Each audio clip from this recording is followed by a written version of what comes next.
जवाब दी है जिसने अपनी जवानी को अल्लाह की इबादत में लगाया। इसलिए मेरे अजीज दोस्तों, हम अपनी जवानी की कदरदानी करें।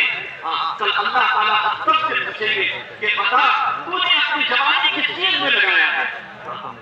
अगर जवानी को और इस उम्र को अगर खैर के कामों में लगाएंगे, अल्लाह ताला के यहाँ कल अल्लाह ताला के खुसूसी साए में जगह पाएंगे। इसलिए अपने नौजवानों को नमाज का, हर माँ बाप को यह हुक्म है कि मुरू औलादकुम बिस्सलाह वहुम अब्नाउ सबअ। 7 साल की जब उम्र हो जाए, 7 साल की जब उम्र हो जाए तो अपने बच्चों को नमाज का हुक्म दिया करो। 7 साल की उम्र से अपने बच्चों को नमाज की दावत दिया करो। 7 साल की उम्र से अपने बच्चों की नमाज की फिक्र किया करें।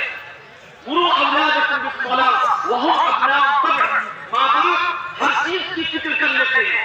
माँ सुबह में उठ करके अपने बच्चों को स्कूल और कॉलेज भेजने की फिक्र कर लेती है, लेकिन माँ ये नहीं देखती कि हमारे बच्चों की नमाज हुई या नहीं। बाप ये नहीं देखता कि हमारे बच्चे नमाज